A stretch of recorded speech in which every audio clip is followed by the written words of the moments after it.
Morning, and welcome again to our Wednesday morning class coming to you from HeartLight Spiritual Center here in Charlotte. We want to welcome you that are here in person and to you that may be joining us online and you that will catch us later. We want to welcome you to this class today as kind of a transitional class. We're moving out of the 6 weeks of the heart math teaching, but I want to transition this with using the heart. And I did not know what to do today. I was really trying to figure it out, and Spirit came through so beautifully at the last moment last night. And I want to talk on the heart and fifth dimension. The heart and the fifth dimension.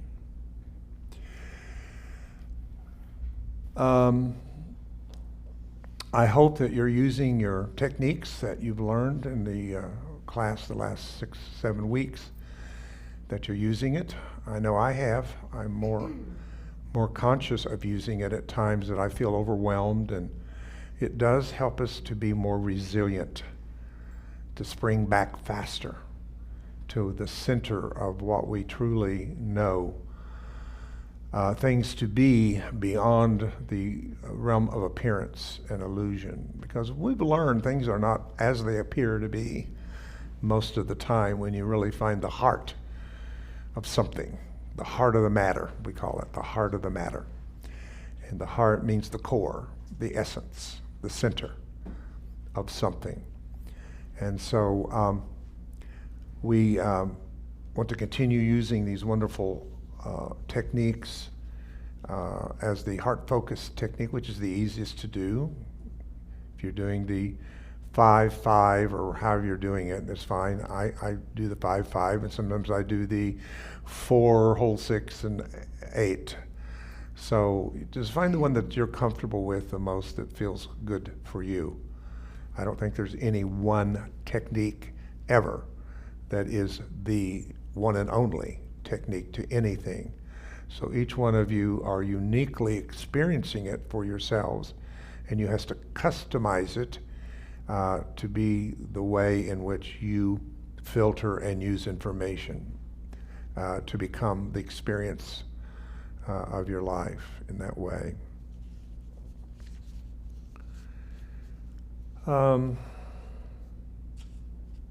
Let's talk a little bit about the heart knows and versus what the brain thinks it knows. The brain thinks it's really smart and clever enough to get people to change and move in the direction of its desire. And what we call that is manipulation and control. Up until recently, for 500 years, we have believed that the brain is the control center of the body. All the way from Da Vinci, all the way through until in the last few decades, actually, with the help of heart math itself, which has been around a lot of years now, has really been a part of changing the environment of the brain being as a central control part of our humanity. And then people like Greg Braden came along and inserted that into his teachings, and Bruce Lipton and Dr. Joe Dispenza are three of the major ones out there that's reaching a lot of people through Gaia and through their own lectures and teachings, that has really brought this into the consciousness of the mass minds that are out there that are searching and looking for true answers for the time that we live in. So the brain thinks it's smart by being able to download a belief system about something, or what we really, belief systems are perceptions, right? So the brain can only perceive something. Now here I go with this, and I've gone with this so many times, but the brain can only perceive something, but it can't be the thing it perceives. In other words, it's a mental electrical construct that can put together a perception or a belief of something without experiencing the thing that it believes in. So let's take love. That's the highest attribute we know that God is love. So if we took the idea of the subject of love and did a lot of study about love and really gathered a lot of data about love that's out there in books and in lectures, maybe you want to look up where the word love comes from. That's something I enjoy doing.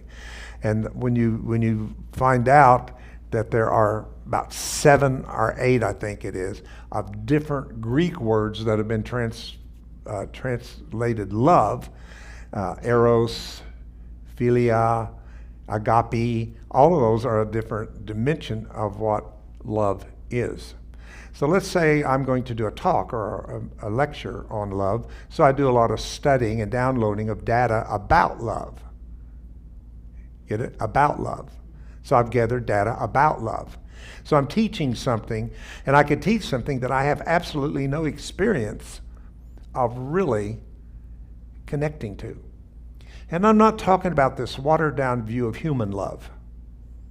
Time love becomes something that is perceived in the human realm of a third dimensional brain. It is nothing but a watered down version of love that becomes something that is conditional. And think about it. The way humans love is just conditional. And even if you try to use human love to be non-conditional, it's a challenge. And you'll find yourself being knocked out consciously, basically from that at times, until you go back and realize that I'm really expressing this emotion based upon conditions. It's easy to love things we agree with. It's easy to love things that agree with us. It's easy to love things that we get something from. And then you have that, the greatest of all of the fallacies and the misperception of love is called falling in love.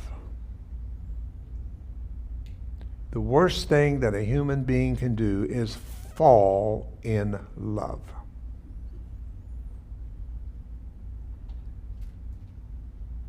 You might want to hear me, Janice. I thought you were looking at me. Well, sorry, pick on you, but since there's a new relationship coming into your life, start out right and don't fall into love. Now, you can find love and be in love. Being in love and falling in love is not the same thing. Being in love keeps your power, and it unites you with another person, but you don't want to fall, because anytime the word fall is a fall in frequency. It's a fall in frequency. So the ego wants you to fall in love. And here's a line that is so powerful about falling in love. It's you got the honeymoon period. Yeah. So the ego says that falling in love is an experience basically of a euphoric enjoyment for a time. And what the ego blesses in the beginning betrays you in the end.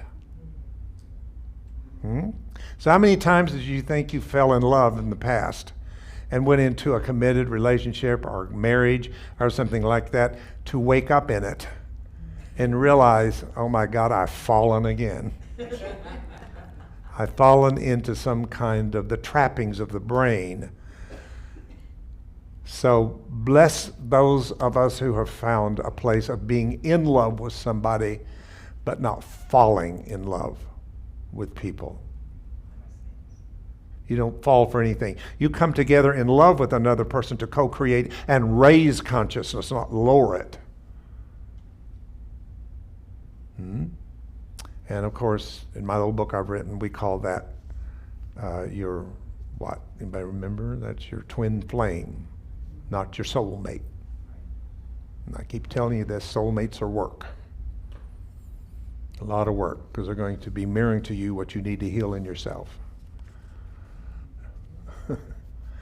So you that want partners in your life, or friends as far as I'm concerned, it doesn't have to be an intimate sexual relationship, but just a relationship in itself. It's really important right now that we learn the sensitivity of frequency matching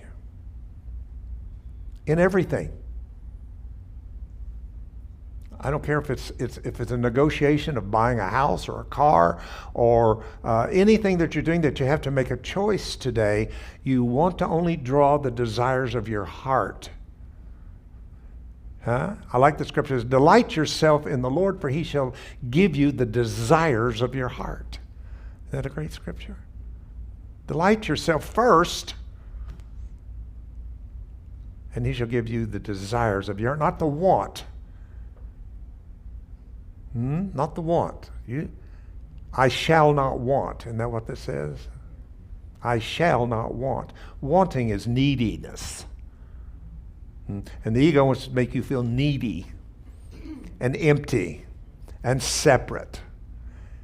It wants to draw you to fall into the trappings of ego. Whereas any relationships to anything, person, or place, or thing, it can be where you move, the town you live in, whatever you do, if it's a match, you're creating a space for growth. So it's really important right now that we learn that the heart is what gives us the matching frequency to match what we're attracting into our life from what the brain is drawing into our life. One of the main things is, for how many hundreds of thousands of years, that evolution has used the idea of attraction of the physical body for the passing down of genes through procreation. That's what it was developed for. Animals still do it. The desire of nature to produce itself is so great that it'll give its life to do it. And I mentioned that to you.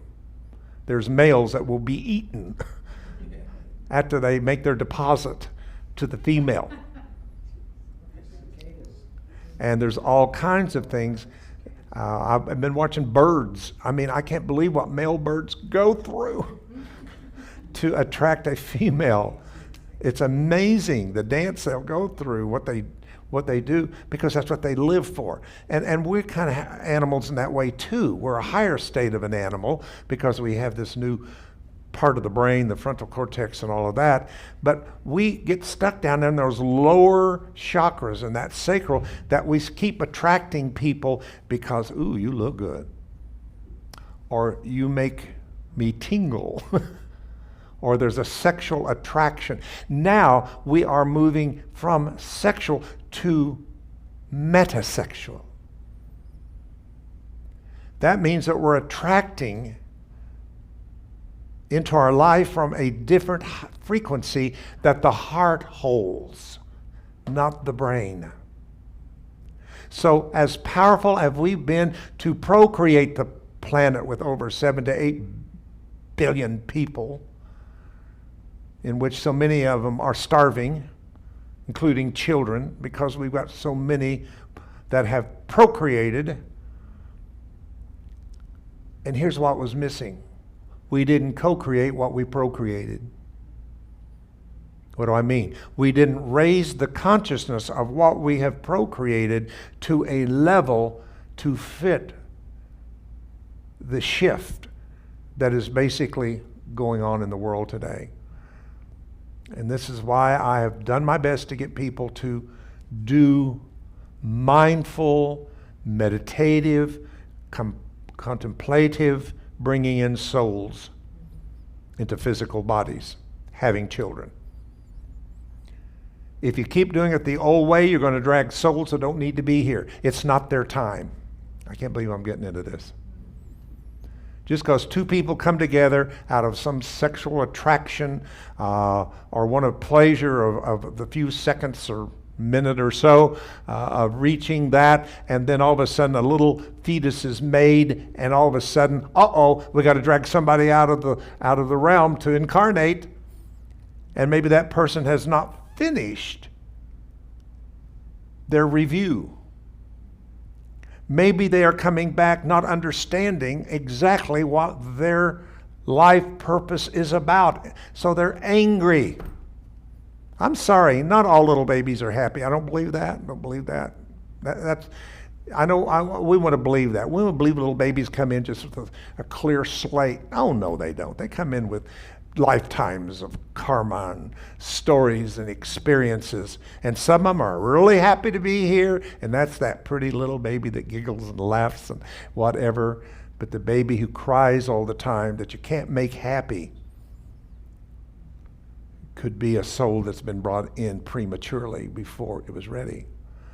So I think the Catholic Church, that's one thing I will give them, is this idea of the rhythm idea of bringing life in. So what I'm saying, as strong as that has been and successful as that has been, if we move to the higher, out of the sacral to the heart, the heart releases frequencies that starts drawing souls in body or out of body into our life, that there is a spiritual connection and purpose for growth and to more evolution to take place. So imagine your entire life for a moment. Everything you have right now, where you live, the house you live in, the car you drive, the partner you have, the friends you have, the children that you've got, the grandchildren that you've got, and all of it just feels like it all fits. It's really good. And some people have a really good experience with all of that, but not everybody does. There's a lot of stuff going on in families and tribes that are not peaceful. So this is why it's so important for the tuning ourselves. So the heart puts out a magnetic field of attraction that is different from what the lower chakra brings in. And it doesn't bring to attract for procreation, it draws to bring co-creation. And we're still in that shift.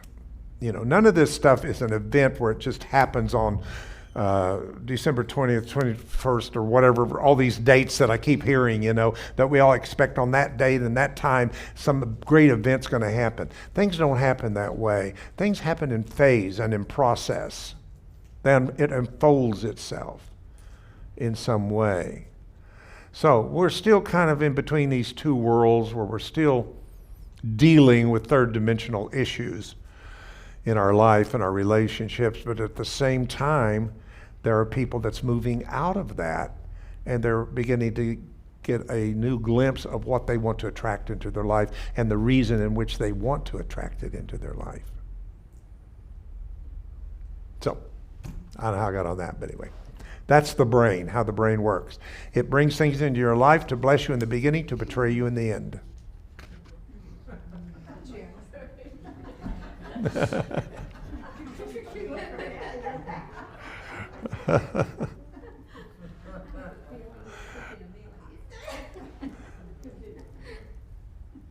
So the brain tells us that the only way we can change is to change our outer world. I can be happy if. I can be happy if this would happen, if this would change. But the heart says, first, change yourself. Change your perception. Change how you see things. Because everything you're trying to change out here started in the mind. So until the mind changes, you're not going to see change out here. And this is why, this is touchy. I know we need to do what we need to do in the form of demonstrations and over racism and equality and all of that. I understand that at a third dimensional level. But I'm sorry, thinking that you can get the right leaders politically and get the right laws passed and all of that, I'm not saying it's not important, but it's not changing the pattern of consciousness that is manifesting and projecting that into and as the world. And the thing is the brain wants to blame everybody else. It's called the proverbial them, or those people. If it wasn't for them, if they would just change, liberals say for the Republicans it'll all change, Republicans say the liberals will change. Everybody wants to change everybody to where they are, because really deep down people are not sure about what they believe in the brain. So therefore they need validation outside of themselves, and they look for people that are like-minded brain when we need to look for people who like-minded heart. You with me? Mm-hmm.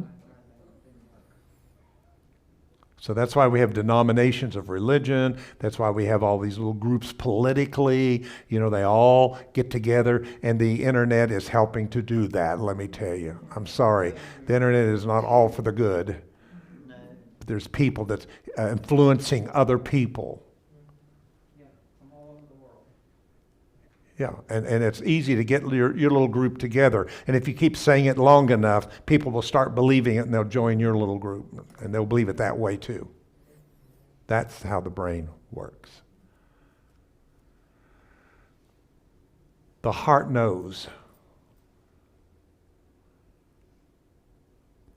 Success cannot be pursued, but must be the result of a gentler, caring, loving orientation to the world. We call it compassion. A very Buddhist term is compassion. Compassion. The brain is much more aggressive because it comes from a belief in lack. And when you have a belief in lack, you have fear. The heart comes from love, which it believes that all things are at some deep level connected into the unified field of oneness. We've learned that the heart is wise enough to know that its brain cannot change other brains. That's what's going on right now. That's why we're all so unsuccessful trying to get our friends and family and everybody to think like we are, because we're trying to do brain from brain. And the brain is very defensive about what it believes. It does not want to change its belief. It wants to change everybody to its belief. Right?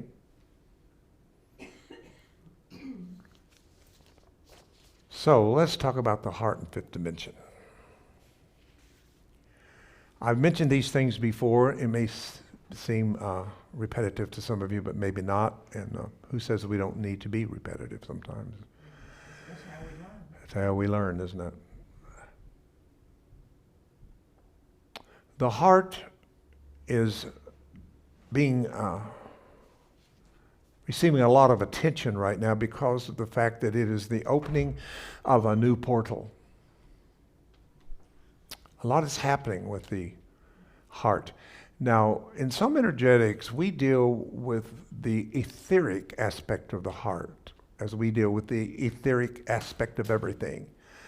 When we have DNA forks and we're trying to do DNA, I'm not in any way trying to say I'm changing your physical DNA first. What I'm trying to change is the etheric blueprint for your DNA. So you have energy and you have some energetics understand what I'm saying. That you cannot change things without changing the pattern from which produces and brings it into a manifestation of itself. So we believe that nothing can be changed until the etheric blueprint of something is changed in some way. So we're dealing with the etheric aspect of the heart. And it's interesting that, we have found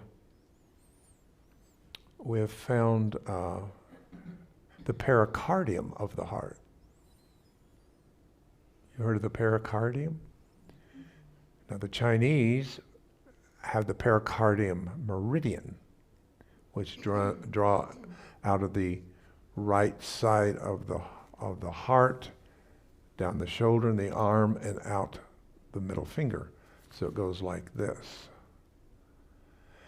And that is this, it's not totally spiritual, but it's not dense third dimension physical, but it's a different physiology that is the sac around the heart, which is really what etheric is. It is a part of our physiology that our five senses can't see or connect with. It is beyond the senses, but it's still a part of our physiology that drives cellular dimensions. So, what I want to give you for contemplation is that right now we know, and by the way, I want to say this fifth dimension thing has caught on, because I've been a part of this for a few decades ago when it was not out there and not popular, but it is everywhere now. Everywhere. There's a whole fifth dimensional movement of people all over the world who are understanding that our hope may not be in fixing third dimension, but raising and changing our vibration to live on a different dimension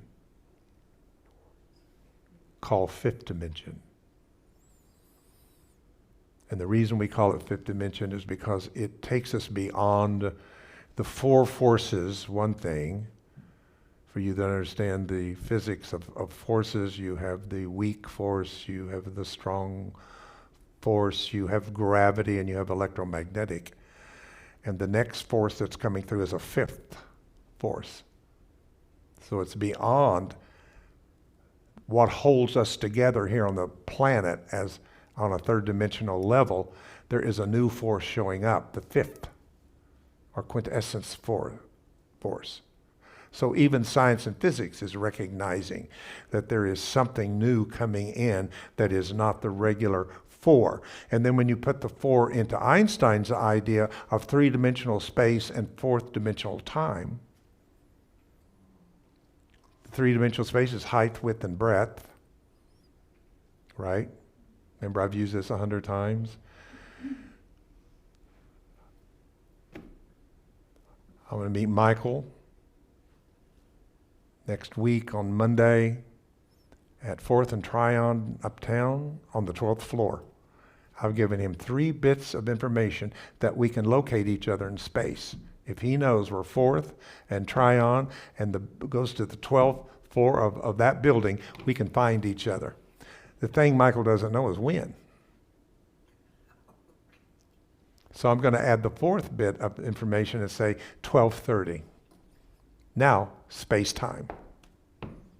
And that's how we live. We live in space-time. Clocks, we got an hour for this, we got an hour for that. And all that's relative. There is no time out there at all. It's what we make it to be. We put a clock and we put minutes on it and a face on it and we put it, I like the way Joseph, I can't think of his name, the great metaphysician, but his book was called Parentheses in Eternity. Parentheses in eternity. That's what we do, because everything is eternal, but we say, okay, this is a day, this is an hour, this is a year, this is a decade, this is a century, this is that, and we just keep sectioning off eternity into these segments of space-time. So, we know that something is coming in that's trying to break through into our third dimensional world that's going to give us the right information to reset ourselves, to raise our vibratory frequency, to become a different human. We'll become less hued.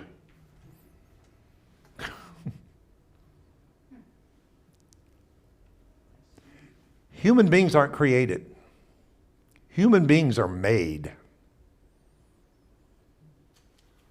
That's why the human beings of Jesus' time said to him, or about him, "What manner of a man is this?" I like that. Who is this guy? He looks like us.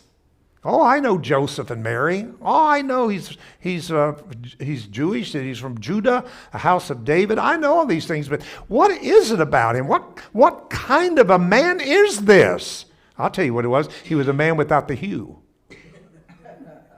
Because it says, and man was created in God's likeness and image. Male and female created he them and called their name Adam. Not Adam and Eve. Adam and Eve's the dream. Oh my, here I go. Yeah. Created man in his likeness and image, which means that God had to be male and female, for he created that which was male and female. And then we get stuck, and the ego projects the word man on everybody that has male stuff.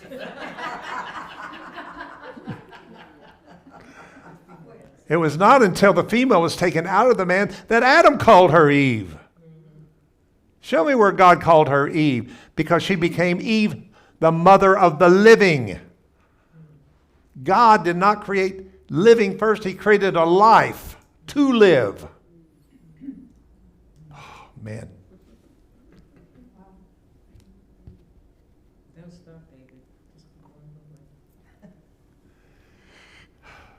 So, man was huge. So, I remember in school, I loved watercolors. That was kind of the thing I liked, abstract watercolors and whatever. But I remember us learning how to take a color, a primary color, red or like that, and if we added more water and mixed it, it became hued colors of red. Bright red, less red, pinkish red, until the red was not even dominant anymore because the color had been so hued down. So man became a human being until Jesus came along and had undone all his hue. That's what he did. That's the process they don't want you to know about, is how to raise your vibratory frequency out of being a human being to being a new creation, mankind. That's what they don't want you to know. And that's why the humans looked at him from a hued level and didn't see the hue in him, but they saw the man in him. And that's why he was called the Son of God. That's not a religious term. It just merely means that he was all that God created him to be, all the way to the cellular level. And don't throw that out, because if you do, you don't have a way to do it for yourself. He's your pattern. He's your example. He's your sample. He's going to show you what you can be. So this new information is breaking through. We've all talked about that. It's our place to learn the wisdom of discerning what is breaking through from what is breaking down, and to know the difference. So what's breaking down, of course, as we've talked about, is old systems, whether it's medical, political, religious, financial, I don't care what you name, it's in trouble. Chaos. It's going into chaos. That's right. But its chaos is our birth pain. Ooh, I just heard that. Its chaos becomes your birth pain of being reborn as a new creation, our creature in Christ consciousness. Having less hue to you and becoming fully that which God has created you to be, all the way from the mental, emotional, etheric, and physical plane. Now, we are being bombarded with this information that can be brought together in a new blueprint. But it is having trouble or challenge getting through by using the brain, because the brain does not believe it. The brain does not believe it. My brain doesn't even believe it half the time. Don't think my brain is where my heart is all the time. Because I go, do I really believe this stuff I say? The brain says, I don't. I've been through your whole belief system, and I haven't found anything in there to radiate and validate that belief. But then I go to my heart, and my heart says, but you know better. You know beyond what your brain believes. Go with the knowing.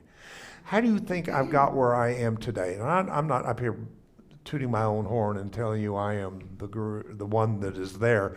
But I'm just telling you where I am today to teach you what I do has been decades and years of taking more of the hue out, more of the hue out, more of the hue out. Mm-hmm. More of learning to trust my knowing heart than my brain, who has challenged me all the way. Don't think it hasn't. Don't think I've not had sleepless nights after doing a workshop or doing a message somewhere and going home and wrestling with it. Like, what have I said? This is responsibility to tell these people this and what they choose to believe about it. I felt responsible for that. Did I know what I was even talking about? I mean, the brain is the accuser of the brother. That's what it's called in the Bible. The accuser of the brethren. It's constantly accusing you. You don't know what you're talking about. You know you probably don't believe that. You know you're probably never going to see life and immortality ever happen. You know that this stuff that you're throwing out there. Don't think that doesn't go on in the human brain, because it does. But if you drop, do your heart-focused breathing and connect to your heart says, you may not be sure you believe it, but know it. And how do you know it? By the witness. We used to say in church, can I get a witness? That means somebody needs to say amen. Amen. You know, that's why we was looking for a witness. I'm still looking for it here sometimes. Thank you, Dorothy. You give me a witness here once in a while. But a witness can be a nod in the head. That makes a difference to me. If I say something, you really get it, and you nod your head a little bit. I mean, you have to get up and jump around and whatever, but I'm looking for a witness. But I'm looking for the witness in me. I'm looking for what we call the baby to leap. And that story comes from when Mary was pregnant with Jesus and Elizabeth was pregnant with John the Baptist, and they came to visit each other. And when that which was to be John the Baptist met that which would become Yeshua the Christ, the babies leaped in the womb of the mothers. In other words, even in the womb, they said, we have an assignment together. We're going to come together once we get born into these bodies. We're going to come together and we're going to open the heavens. And that's what happened when John the Baptist was baptizing and being baptized. And then it said, and the heavens opened and a Holy Spirit came down like a dove. And the voice said, this is my beloved Son, hear ye him. May the heavens be open to us.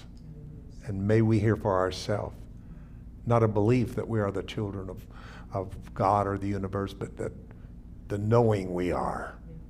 I'm sorry, the believing you are will not get you there. But the knowing you are will take you places in the heights of spirit and realms of consciousness you've never dreamed of. So, the fact that this new data, information, that has been reserved into what is called in the Bible the mystery of the ages.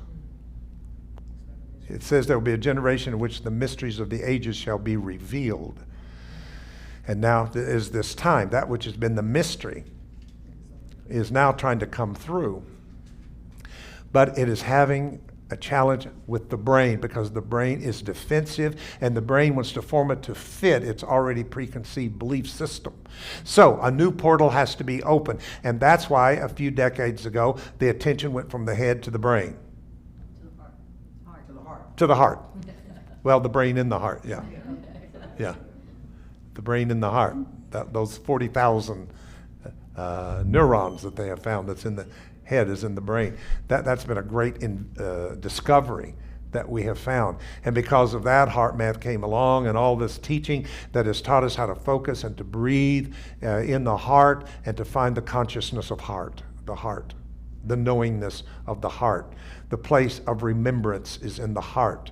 The place of expansion of consciousness is in the heart. Now, because of that, it's been important to open the heart as a portal. Why? Because the new information, I'm going to call this new information bits of data, which are bits of light. See, light. Think about light as enlightenment, right? Enlightenment means certain bits of data, information comes in and penetrates into human consciousness. And if that which breaks into human consciousness is resonant with your innate intelligence, it's fine to believe it. If it does not resonate with intelligent consciousness, you have a choice of not believing it and putting it aside and not putting it into your belief system or your human consciousness. That's why I've talked for how many years on contemplation. Contemplation is the missing link here of not taking anything because you hear it outside of yourself and react to it as right or wrong, good or bad. But holding it in a neutral place long enough to see, is it resonating with something I already knew that I forgot? And that's called an epiphany. An epiphany is remembering what we have forgotten that is coming from the heart mind into the human brain. Now, a lot of us have had that to some degree. People have it here and there. And some people have a big one to the point that they develop followers to follow their experience without the people having the experience. That's the trouble with religions, and I've said that all along. I don't doubt that Buddha had an experience of enlightenment. Most likely did. I don't think we'd be talking about Buddha. That was 2,700 years ago. If something didn't really happen, I'm sure something must have happened with Muhammad. I'm sure some kind of visitation happened with him. I don't doubt that Jesus had some kind of a powerful experience that 2,000 years we're still talking about these people. Something must have happened. The issue is of the fact that on their experience, religion built people to believe in the experience without the experience. You get it? And that's why it was so important that Jesus asked Peter, who do they say I am? I have to go through this. I'll continue this if we run out of time. Because I have a lot to say about the fifth dimension here, but I'm trying to get to it. What did I just say? Who did they say I am? Yeah. So Jesus asked Peter, Faith, who do they say I am? And they had their own ideas that he was Jeremiah come back, he was John the Baptist come back, he was Elijah come back, which sounds like reincarnation to me, but don't tell them that. You know, I mean, if Jesus had been against reincarnation, he would have probably corrected that right then and there. We don't believe in that stuff. But he was waiting to hear something. He was looking for something that would hold a frequency that would connect to him and his experience. Because Jesus was having experience with something that he called his Father. Something was fathering information to him that he didn't get in Jewish school, in Sabbath school, or the Sanhedrin, or wherever they learned. He may have learned those things about his culture and whatever, but he was starting to learn something that was ascended all of these teachings that he had learned about himself on third dimension. And that's what he taught. He taught that, which made him different from everybody else because he was getting information from another dimension and bringing it into the third dimension so people could hear it and they could have the experience. So anyway, Peter said they're saying this or saying this. But when he said, as it's translated, "Thou art the Christ," how do these Christians get it? That's not his last name. What is wrong with him? Thou art the Christ. Get this. The Son of the living God. Son means the expression, the extension of that God is, made it to the third dimension human experience. Huh? Jesus said, Peter, you didn't get that from flesh and blood. You didn't get that down at the Sabbath school. You didn't get that in the 613 laws of the Old Testament. You didn't get that. You got that from your Father, your higher intelligence.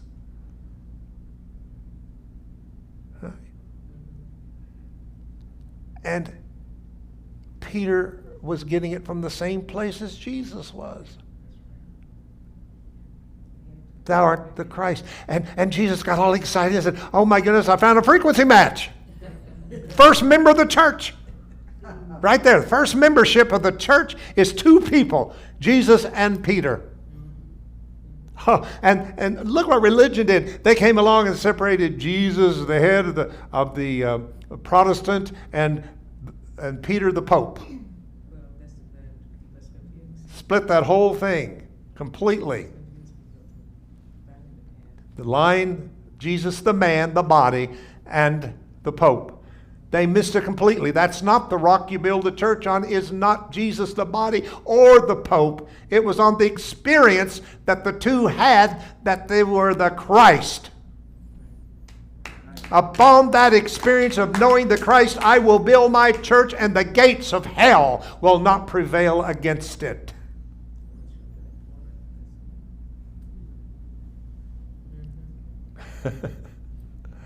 No, we don't have thousands of people here at HeartLight, and we're not filling every chair with bodies and whatever. But those who really are attracted to come here and be a part of a community like this are people that's had an experience. They didn't get it in theology school. And I'm sorry, you're not going to get it in any New Thought university either. You're going to get it through your own experience of going in and remembering who you truly are. And when you remember you are the Christ, you're a Christ, you're a Christ, the Christ field grows and grows and grows until the Christ field covers the earth as the waters cover the sea.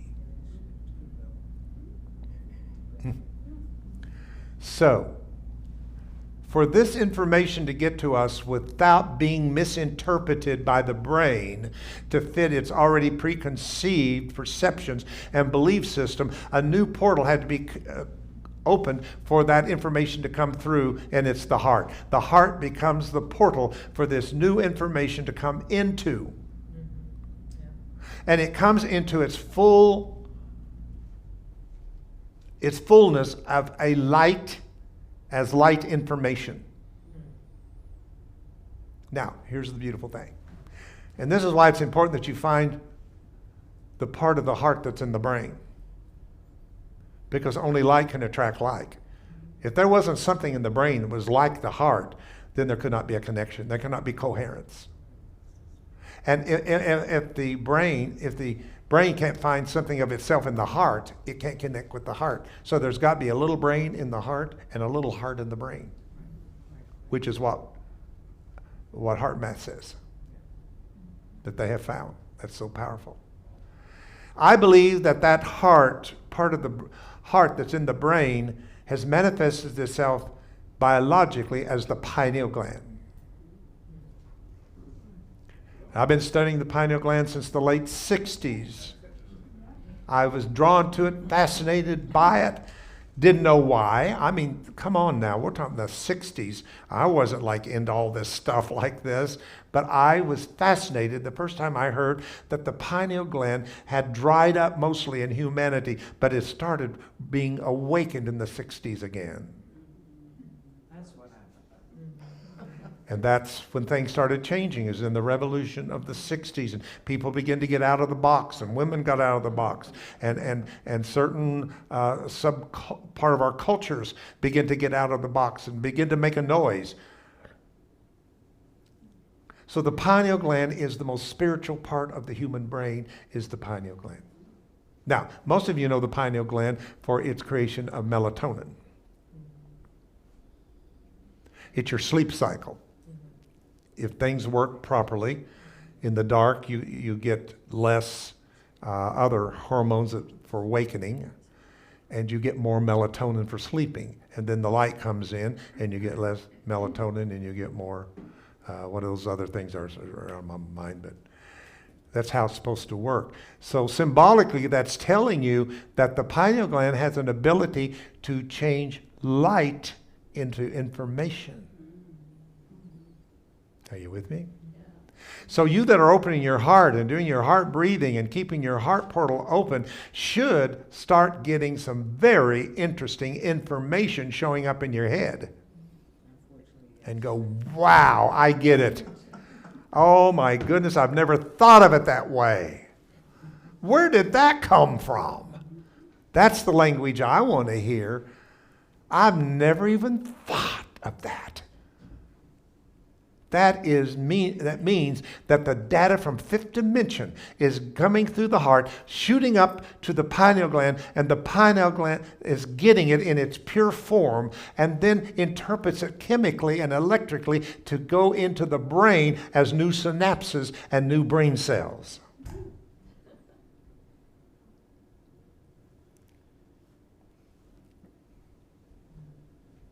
Are you with me? I believe for what it's worth, we take it. I just believe that when it is said of Yeshua Jesus, that when he left this physical third dimensional realm, he said, I go to prepare a place for you, that where I am, ye may be also. I think he went into fifth dimension vibration. Because he didn't want to go fully beyond that, because he wanted to stay close enough to us that he could continue to keep us open to the fact of having the same experience he had and even greater. Mm-hmm. So he didn't want to totally go into the highest. He wanted to go close enough. I believe it said in the Course, I heard this somewhere, that Jesus goes to the end of the carpet of time and waits for all of the sons to gather together. Something like that. I like that idea. That Jesus is waiting for the entire sonship of God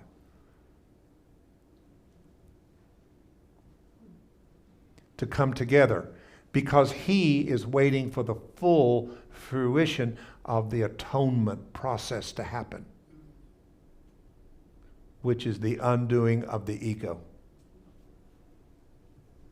Okay? So, we have to find, first of all, the vibration of fifth dimension. I'm not sure it's just one. But here's where, my time's getting away. This is where I want to bring in the power of the Solfeggio frequencies. This is not by accident the Solfeggio frequencies was given to me over 20 years ago. Absolutely not. It's not an accident that even though others had the Solfeggio frequencies, nobody had done anything with them until I came along and decided to put them in tuning forks. It's not an accident. And not complaining, but I paid a price to do it. I lost a lot of people who was a part of my ministry. At that time, I built a very strong, good ministry back in the 80s and most of the 90s. Until I came to tuning forks. That was just too much for those who were following me out of my Christian roots. Now, these were enlightened Christians. They weren't the regular Christian, but they were still coming from the Christian picture. Yeah. So when I stepped out of that box completely and dared to start giving new information that was coming in that didn't have a scripture and verse, a chapter and verse to it, he's gone off. You know, I got some nasty emails, I got some nasty things that were said and whatever, so there was a price to pay. And I'm not complaining, I'm just explaining. That to open yourself for something that has never been or has been forgotten, you'll pay the price for it. So you've got to be strong in the faith. That's why Peter is first. Faith is where you have to ground yourself into that level. The Solfeggio, to me, this is what I was given. Remember, we have 1, 2, 3, 4, space-time, right? Which is linear, right? B follows A, C follows B, 2 follows 1 follows 2 follows 3, all of that, whatever it is. 1, 2, 3, 4, 5, A, B, C, D, January, February, March, 2001, 2002. Everything in this realm is very linear. Then I was studying and reading something. I got 5 minutes here. I was reading Einstein. Now, Einstein didn't quite make it all the way to what is available to us now, but boy, did he help open the whole idea of physics, relativity, and all of that. Opened a door for us, no doubt about it. But I was reading how he was using the idea of density of space at some point curves. So when you see a planet out there and it's round and it's bigger than the other one, it's because of the mass of the planet that determined that it turns back on itself and follows the eternal return of the spiral. Everything in the universe, it wants to follow the spiral. It's called the eternal return in some way. Well, I feel this for humanity. I feel humanity has come to such a density of what it has miscreated for itself as a third-dimensional world that we are entering the point of the curve. Now, what you think about this? If you're a Christian fundamentalist and you read in the Bible, the end of the world, the end of the world. Think about it. 1, 2, 3, 4, end of the world. What I want to suggest to you is, instead of 1, 2, 3, 4, that 5 is the curve. And if 5 curves, it catches the spin of 6, 7, 8, 9, 10, 11, and whatever, which is what's going to prove string theory. That the universes are not linear, they're all in dimensions, multiverses, that are in dimensions, spiraling and in the same vertical spin out of time-space. And that's why we did the quantum jumping. Because you got a you at 5, you got a you at 6, you got a you, a self at 7, you got one you're already healed, you got one you're already wealthy, you got one you're already happy, you got one, all the things you're trying to do, you're already there. But you got to get to the curve. So the Solfeggio being these unique 6 frequencies that have been so hidden so many times and not given and taken away from the Mass. The pre-Nicene Catholic Church used them in Gregorian chants to sing. They sung them in the hymn of St. John the Baptist, and wonderful things happened until they came along and somebody tried to put it into a linear scale. And we lost the curve.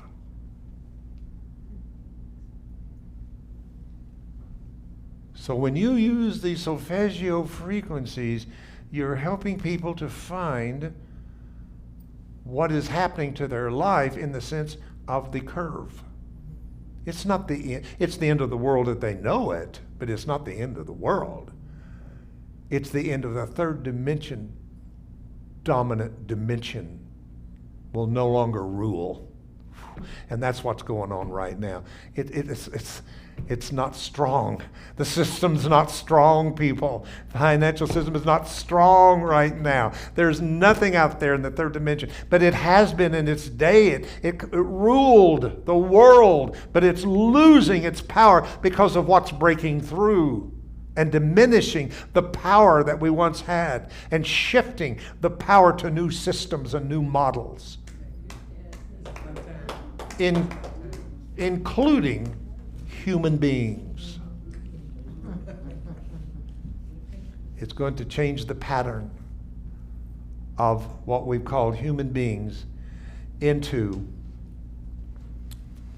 from Homo sapien, adolescent, to either what I call Homo luminous. We won't be human beings, we will be light beings. And where light is trapped in your third dimensional body is blood, the blood will be turned to the light of the world. For it says, in the blood is life, and the life is the light of men. That's all blood is. It's congealed, trapped light. But when the frequency is raised, light will run in your veins just as it did when Jesus went to the Mount of Transfiguration. And at that moment of transfiguration, the light that was in him became the light of the garment that he wore. It said it outrayed him. And he became a true light vehicle that he could travel through dimensions. He could change by thought.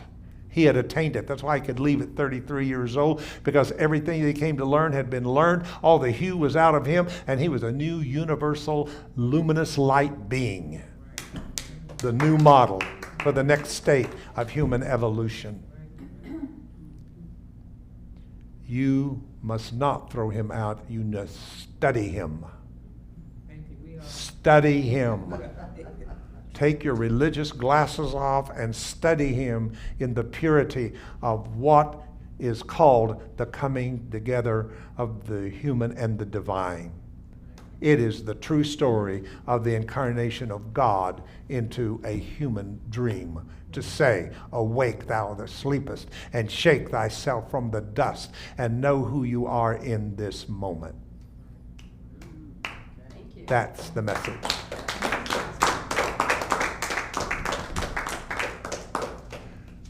Let's all take a breath. Tie together something you said. Let me turn the mic up here. You said that the scripture, of course, or something said that Jesus waits at the end of the carpet, the end of time, fourth dimension, with the cloud of witnesses for us. Yes. To make the curve. To make the End curve. of time. In other words, this will not be an individual anymore. There's no more, we don't need an individual teacher anymore on the earth. I think Yeshua was the last of that because he was universal. Buddha was in human enlightenment. Buddha did not declare divinity, but human enlightenment. But Jesus came along with spiritual enlightenment, which was remembering we are divine beings in a human experience. Yeah. So let's ask that which we call the Holy Spirit, the higher self, the part of us that did not fall into the dream and the illusion, but that part of us that remains awake in the state of knowing. Centered in our heart is its sacred space where it lives, moves, and has its being. As we move into the heart with gratitude and thankfulness that we are here to hear and experience the mystery of God being finished in the earth. And time shall be no more, it says. When the mystery of God is finished, time shall be no more. For in time is the perception of illness, sickness, separation, and death itself. Death is only the dream. Trust me, those who go through the death process on the other side will look at their past life as the dream, not as their reality. Every incarnation is a dream in the dream until we wake up. And Jesus did. Jesus did not need to reincarnate again. He had been reincarnating since Adam. He was Abraham. He was Moses. He was Elijah. He was all of them until he had incarnated his last incarnation in the third dimension to be the Christ. And I ask you to join me in saying this is the last incarnation in third dimension, and we have awakened to the Christ that we are. No more coming back.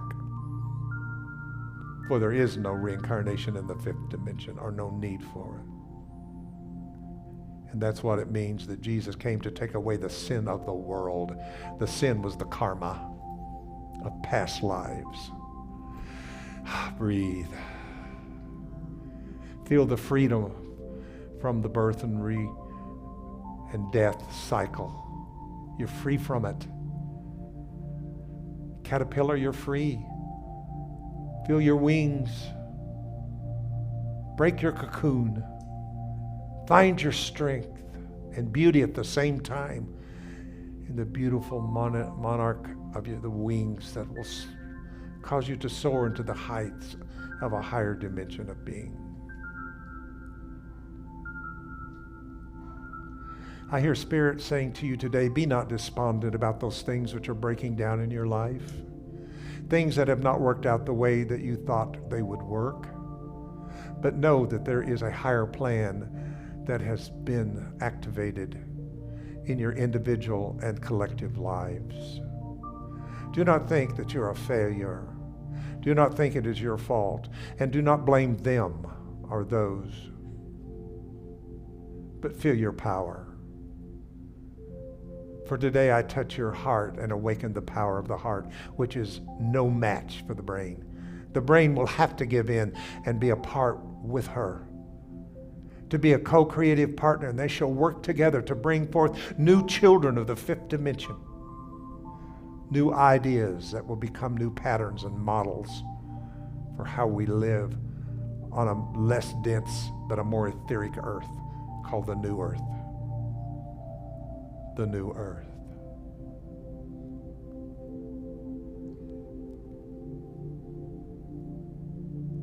I couldn't help but just sing a while ago. I see a new heaven. I see a new earth. The old one has all passed away. Gone are the old ways, all things are now new. For God is creating a new life in you. You are his new earth. You are its new heaven. Breathe. And so it is. Yes, thank you so much. Thank you for your inspiration to speak these things and to put it out there, because it's not just staying in four walls of this building, but it is going out into the ether, into the collective consciousness of those who are saying, I just want to know. Thank you so much. Hope to see you Sunday in the services.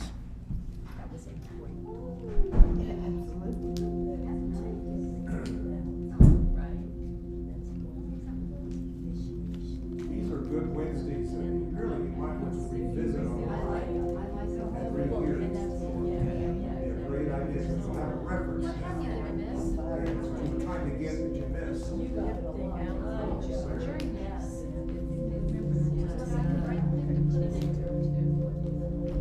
Exactly, because that is how we learn. Repetition. Would you believe exercise, good hours exercises? I got so relaxed. I sat here and yawned and